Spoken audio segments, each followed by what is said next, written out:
Welcome to Everyday Cooking with Ann.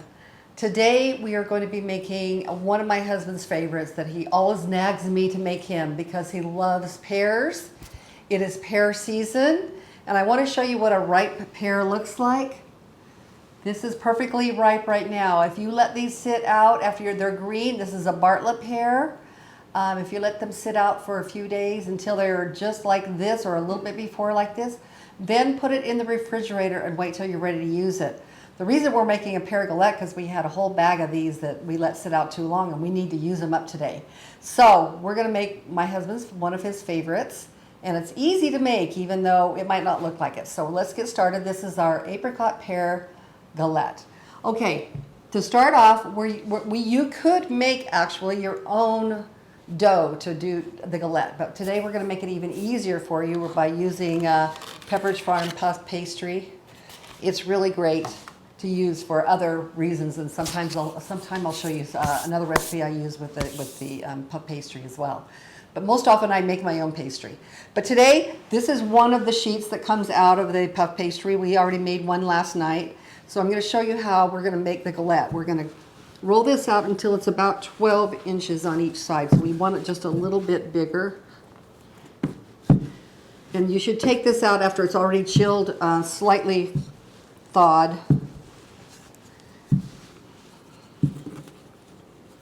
Gonna fix that a little bit. Because we want to have plenty of room to put the pears, and we want to also be able to make a really nice edge. Okay, that looks about right. It doesn't have to be perfect looking. Okay, so I'm going to take this and go around and just make an edge like this. Now when this gets in the oven, it's going to... Oh, by the way, I think I forgot to mention this because I got too excited to tell you about the pears. This is a pastry cloth. And I use a little stockinette on this. I use this for many of my other videos where I show you how to make pies and tarts and any other pastry you might make. And I'm using it again today because it's just great. I put a little bit of flour in the bottom here before I put my puff pastry on here to roll out. And then it's just easy to roll out. But the best part is I don't really have to use something like parchment or anything like that. So I'm going to transfer this now, just lifting it up very carefully over to my baking sheet I'm going to use, okay? And while I'm doing this, what I want to do is keep this in the refrigerator because you want to keep this cool or frozen or cold most of the time because when we put it in the oven, the hot 400 degrees, this needs to be chilled and ready to go so it'll create steam, which makes a fluffy, puffy pastry. So I'm going to go ahead first and let me show you what's in our ingredients over here. We're going to be using apricot jam. We're going to use cinnamon and a little bit of almond extract. I have a little bit of lemon, and right here I have a couple of my pears already, but I wanted to show you how I prepare the pears too. So I just take a pear, cut it in half like this. You want to take out the top here and just use a small little paring knife and cut out the stem and this right here, and then you want to peel very slightly. You don't want to take too much pear off, but you want to peel the pear.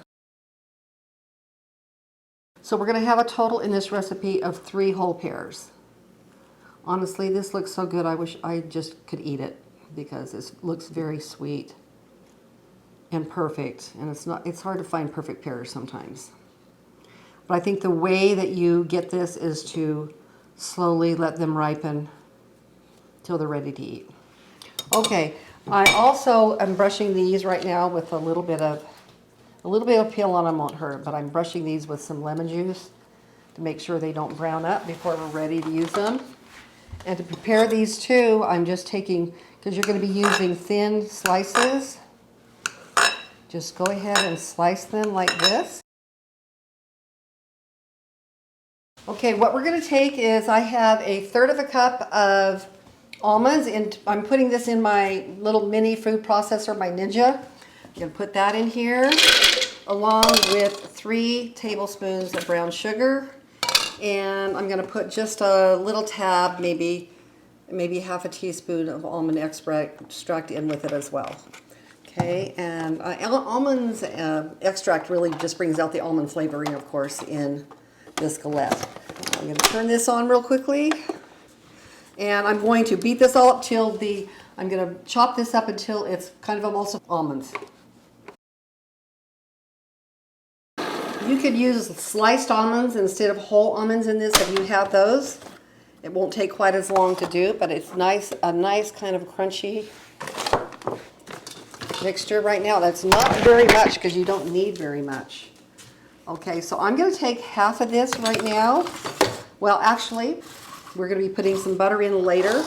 So I'm going to take about half of this right now and get it ready to place on our chilled pastry. Okay, so my pastry has been chilling for a little while. So what I'm going to do is I'm going to go ahead and prick the bottom of this with a fork because I want to put this in the oven for about 5 to 7 minutes to kind of pre-bake. And the reason I want to do that is because when I put the juicy pears in here to bake for the last 20 minutes, it only takes about 20-25 minutes for the whole thing to bake. I don't want it to seep into the bottom of this crust and make it so the crust won't brown. So I'm going to put this in the oven at 400 degrees for about 5 to 7 minutes. Pastry has been baking for about 5 minutes.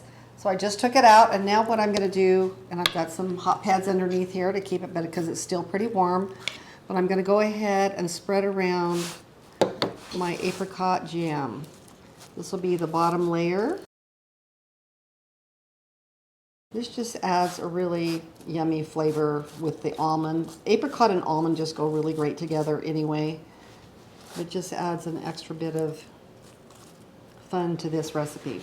Okay, so now we are going to put in, I took out half of the brown sugar and almond mixture, and we're going to spread this on the bottom. And now we're going to start layering our pears, just kind of overlapping a little bit with each other. So you just keep the pears intact where they are and just kind of layer them like this across the board.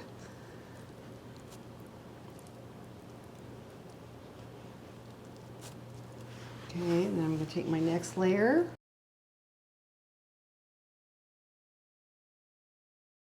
Now what I'm going to do, that's almost ready to go back in, but I have the other half of the nut and brown sugar mixture, and I'm going to be putting about a tablespoon of cold unsalted butter in it because you want to have a buttery topping. So I'm going to put that in. Okay, this has got the butter in it, but you're just going to take this. This is kind of like a streusel topping. So you're just going to put it on the top like this, just scatter it across because it'll melt and make a nice little crust on top of these pears. This is a fun little dessert for any time you're doing something in the fall, and pears are so rarely used in a dessert. Not many people know how to use them. You could do a pear crisp or different things like that, but for a nice little presentation and a dessert at a dinner party or a gathering or something, this is really, really nice. And it's fairly easy considering you don't have to make your own crusts, so easier than making a pie. Okay, and now to top it off, we want to have a little bit of, and I'm almost out of this, I need to buy more for my fall baking, but you want to have a nice sprinkling of cinnamon on top. Okay, we're going to put this back in the oven and probably for another 20 minutes. Here is our picture perfect almond apricot pear galette. And we're going to show you how you can serve this. This is a perfect little dessert for a dinner party in the fall, or if you want to serve it to Thanksgiving dinner as one of your offerings, it would be a great idea. Everybody loves pear, and there's not that many pear desserts out there that are as good as this. Like I said, this is one of my husband's favorites.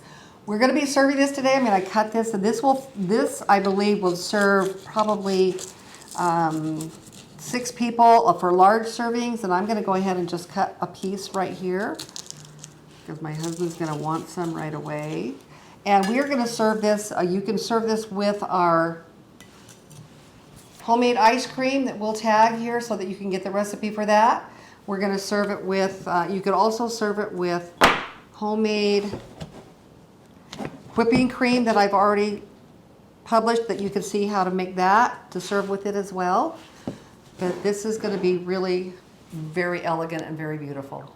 I hope you will, if you haven't already, that you will please subscribe to my channel, because I have so many varieties of things that will help you in your life with cooking, everyday cooking with Ann.